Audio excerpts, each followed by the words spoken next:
Wanting positive experience is a negative experience. Accepting negative experience is a positive experience. Imagine that you have set yourself a goal to become a successful entrepreneur. You commit to putting in a significant amount of effort to achieve it. However, this commitment also means that being far from your goal will cause you to experience negative emotions, as you will be acutely aware of the gap between where you are and where you want to be. This gap can have a significant impact on your well-being and self-esteem. This correlates to the wisdom of Epicurus in that, if you wish to be rich, do not add to your money but subtract from your desire. The backwards law is based on the idea that the more you strive for something, the more you'll experience negative outcomes or feel worse than you did before. It seems to contradict the advice we've been given throughout our lives, which is that hard work and effort lead to greater success and happiness.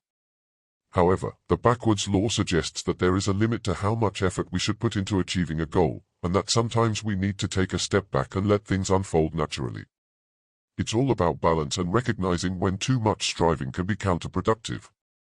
Alan Wilson Watts, an English writer, theologian, and speaker, is recognized for his extensive contributions in propagating the tenets of Eastern philosophies, including Buddhism, Taoism, and Advaita Vedanta, to the Western world. His works have been instrumental in bridging the gap between the Eastern and Western philosophical traditions and have been widely appreciated for their insightful and thought-provoking nature. One of Watts's most notable observations is indeed the backwards law. Although the backwards law comes directly from Taoism or Zen Buddhism, Watts takes credit for spreading its principles to the Western audience. Alan simplified it as, the more you try and grab a hold of something, the more it slips through your fingers. This law applies to tapping into the energy flow of our efforts and focus. When we stop trying, we'll get what we want. The idea of the backwards law reminds us to think beyond superficial goals and consider what we really want out of life and why we want it. It encourages us to seek deeper meaning and fulfillment rather than simply pursuing worldly achievements. Watts states we don't know what we truly want because we cannot define it. Thus, the backwards law doesn't tell us what we should focus less upon, but instead instructs us to direct our energy to what we truly desire. It pushes us to dissect our goals and desires until we reach an understanding of what makes us want them. The principle of the backwards law is a concept that can aid us in delving deeper into our desires and motivations. It emphasizes the importance of turning our attention inwards and critically examining our innermost desires to gain a better understanding of our true needs. This principle encourages us to question why we want something, what we expect to gain from it, and whether it aligns with our core values and beliefs. By doing so, we can identify any discrepancies between our surface-level desires and our deeper needs, which can help us make more informed decisions and lead a more fulfilling life. Firstly, the pursuit of happiness through constant seeking can be counterproductive. It challenges the common belief that happiness is attainable only through the achievement of specific goals. In fact, this perpetual seeking can lead to lower levels of happiness compared to a state of simply letting go and experiencing happiness without any particular motive. Secondly, anxiety is primarily triggered by our attempts to exert control over our surroundings. This tendency often leads to a disregard for the limitations of our control, and we tend to impose our will on our emotions and external environment. This approach only serves to heighten our anxiety. However, by relinquishing control, we can cultivate self-acceptance and move closer towards attaining peace of mind. Thirdly, wealth is deprived when you remind yourself that you want to be rich. The more you try to be wealthy, the poorer you will feel, regardless of how much money you actually have. True wealth is a mental state. Finally, when we shift our focus from chasing love to self-discovery, we create a conducive environment for love to flow towards us. Knowing ourselves and our core values helps us identify the specific type of love that best aligns with our needs and desires. Arthur Schopenhauer, a German philosopher, argued that the human tendency to seek more in order to satisfy their desires while simultaneously perpetuating those desires is irrational. Schopenhauer believed that humans, like all other entities in the universe, are embodiments of the will to live, or the will. As a result, we desire things because of our innate will to live, which compels us to pursue satisfaction through various means. In the philosophical view of Schopenhauer, the concept of the will is a powerful driving force that is irrational, aimless, and never-ending.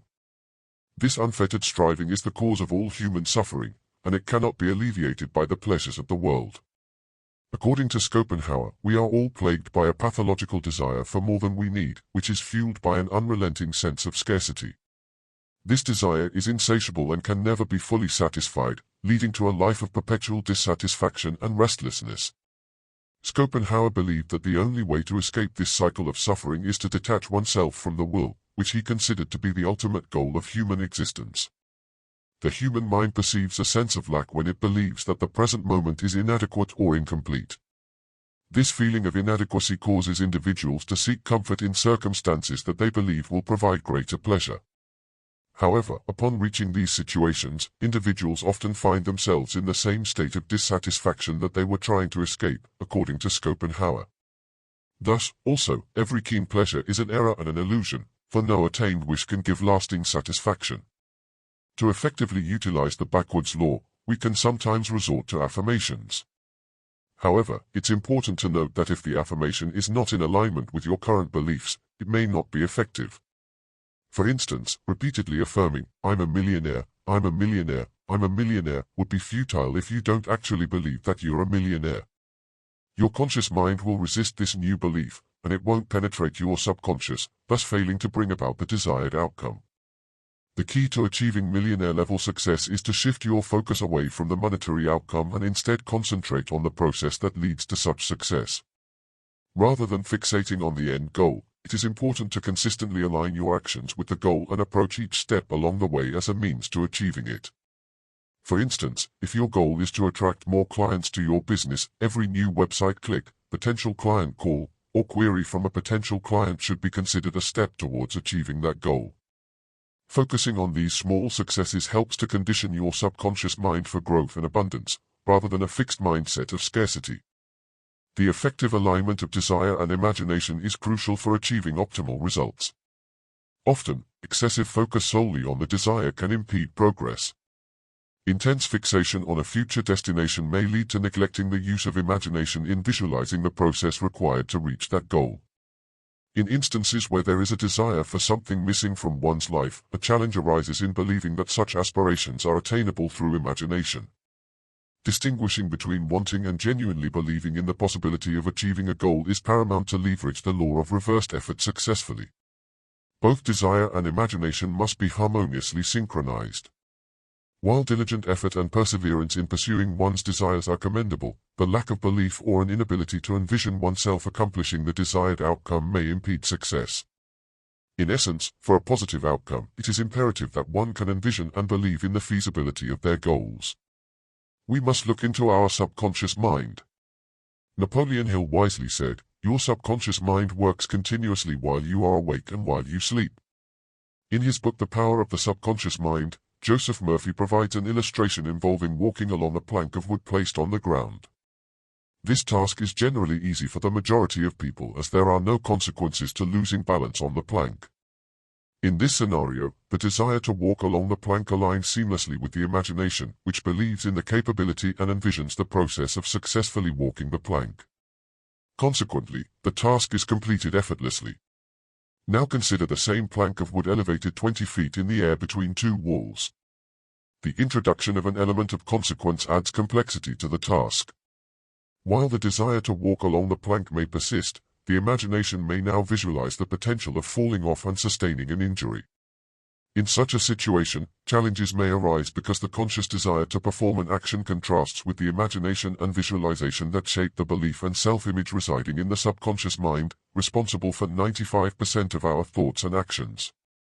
We must be present. As emphasized by Buddha, do not dwell in the past, do not dream of the future, concentrate the mind on the present moment. Anticipatory anxiety is a type of anxiety that occurs when we face situations that are unfamiliar, uncertain, or we are unsure how to handle them, leading to stress and worry about the future.